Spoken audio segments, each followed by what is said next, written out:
Мадумаров. Урматтуу кесиптештер, мына мыйзамсыз камалгандар жөнүндө маселе көтөрүлүп атат, бирок Васька слушает да есть дегенде алар кылы дагы иш айып койбойт. Биз айтып аткан маселелер качанга чейин биздин тийиштүү комитет мыйзамдын так аткарылышын көзөмөлгө алып талап коймоюнча. Биз өкмөт келгенде эле ушул өкмөт мыкты иштеп атасыңар, баракелде, рахмат, ыраазыбыз деп ыраазычылык билдирип жүрүп атпайбызбы? Аларды чакыргандан пайда жок, себеп заматта өңүбүз өзгөрөт жогорку кеңеште.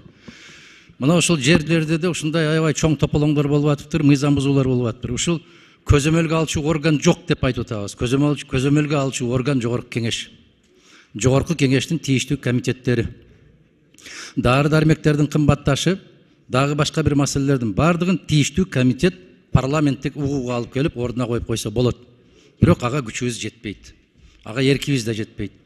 Башка бирөө жасап бербейт биздин жасай турган жумушту, урматтуу кесиптештер.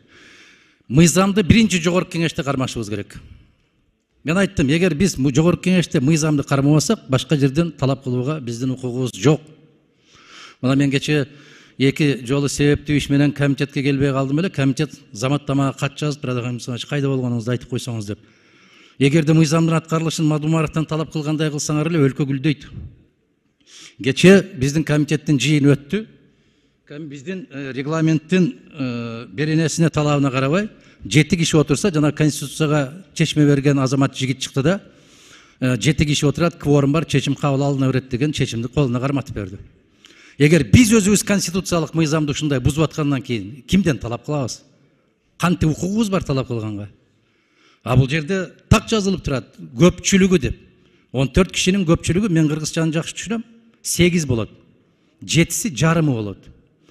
10 секунд. Нурлан Тургунбекович, сиз адилеттүүлүктү сүйгөн, дайым калыстык үчүн күрөш жүргүзгөн, туруктуу позицияңыз бар инсан төрага катарында сизден суранам, кечеки биздин өткөн комитетке өзүңүздүн позицияңызды билдирип койсоңуз. Рахмат.